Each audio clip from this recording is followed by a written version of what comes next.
આવા તાળ જેવા સ્વરૂપની સેવા કોઈ નહીં કરી શકે. ત્યારે મહાપ્રભુજીની ગોદીમાં મથુરાધીશ પધાર્યા અને ત્યારે મહાપ્રભુજીએ કીધું કે ભાવથી પ્રેમથી મારો જીવ ભક્ત સેવા કરશે તો એની સેવા પેલા ઠાકોરજી સ્વીકારશે.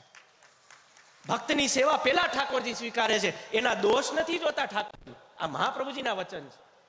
એટલે તમે જો ભગવાન તો મોટા છે જ, તમે તમારા ભાવને મોટો કરો, તમે તમારા પ્રેમને મોટો કરો. ભાવ અને પ્રેમને મોટા કરશો ને તો અંગુષ્ઠથી પણ નાના એવા શ્રી આપણા બાલકૃષ્ણલાલજી એ પણ આનંદથી તમારી સેવા સ્વીકારશે. ભગવાનને મોટો નહીં કરો, ભગવાન મોટા જ છે. આપણા ભાવને મોટો કરો, આપણા પ્રેમને મોટો કરો, અને સેવાથી ડરવાની કોઈ જરૂરત નથી. ગોસ્વામી બાળકોથી ડરવાની જરૂર નથી. આજે યુવાનો જે છેટા વયા ગયા છે કે અમને છેટા જ રાખે છે, છેટા જ રાખે છે, અમને નજીક નથી આવવા દેતા, તમારી નજીક આવો.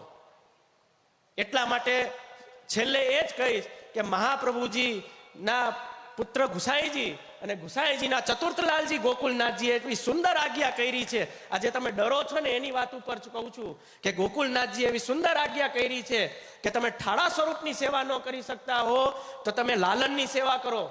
લાલનની સેવા ન કરી શકતા હો તો ચિત્રજીની સેવા કરો. ચિત્રજીની સેવા ન કરી શકતા હો તો વસ્ત્ર સેવા કરો. તમે વસ્ત્ર સેવા ન કરી શકતા હો તો કીર્તન શ્રવણ કરો. તમે કીર્તન શ્રવણ ન કરી શકતા હો તો આવા સત્સંગ ભગવત વાર્તામાં તમે જાઓ. જો એ પણ તમારા અનુકૂળ ન હોય તો એક દિવસમાં 3 વખત શ્રી કૃષ્ણ શરણમની માળા જપો.